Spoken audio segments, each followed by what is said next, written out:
அன்பானவர்களே, மீண்டும் ஒரு முறை வேதத்தின் வெளிச்சம் என்ற தொடரில் சாந்தம் என்ற இந்த பதிவு மூலமாக உங்களை சந்திப்பதில் மிக மகிழ்ச்சி.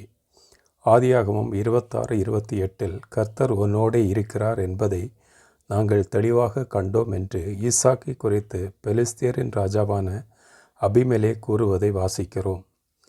பெலிஸ்தியரின் ராஜாவான அபிமெலேக்கின் இந்த சாட்சி ஈசாக்கின் மேலிருந்த தேவ தயவை வெளிப்படுத்துகிறது.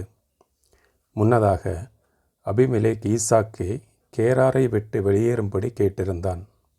மேலும் அபிமெலேக்கின் ஜனங்கள் கிணறுகள் தொடர்பாக ஈசாக்குடன் பலமுறை சண்டையிட்டனர். ஈசாக்கு அங்கிருந்து சென்று ஆபிரகாமின் மரணத்திற்கு பிறகு பெலிஸ்தியர்கள் மூடியிருந்த தனது தந்தை ஆபிரகாம் தோண்டிய கிணறுகளை மீண்டும் தோண்டினான்.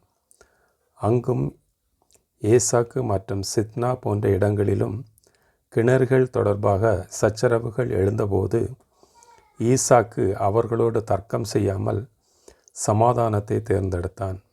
ஈசாக்கின் வாழ்க்கை சாந்தத்தையும் தேவன் மீதான நம்பிக்கையும் பிரதிபலிக்கிறது.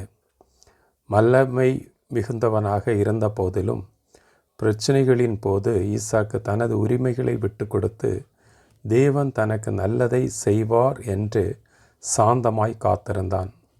சாந்தம் கிறிஸ்துவின் தன்மையை நம்மில் பிரதிபலிக்கும் ஒரு பண்பாகும்.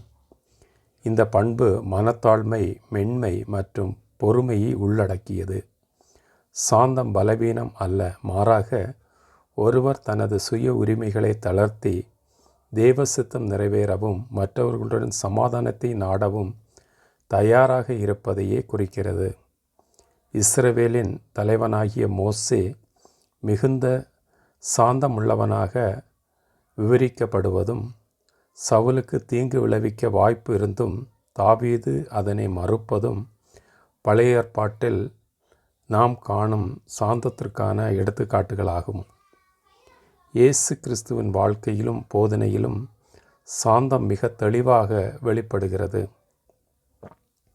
அவர் தம்மை பற்றி சாந்தமுள்ளவரும் மனத்தாழ்மை உள்ளவரும் என்று விவரித்தார். மேலும் சாந்த குணமுள்ளவர்கள் பூமியை சுதந்திரிப்பார்கள் என்று போதித்தார். கிறிஸ்தவ வாழ்வின் இயல்பை சாந்தம் வரையறுக்கிறது.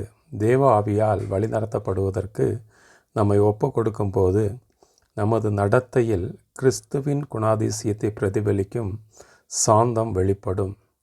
தேவன் தாமே நம்முடைய வாழ்க்கையிலும் சாந்தமுள்ளவர்களாக நாம் வாழ உதவி செய்வாராக.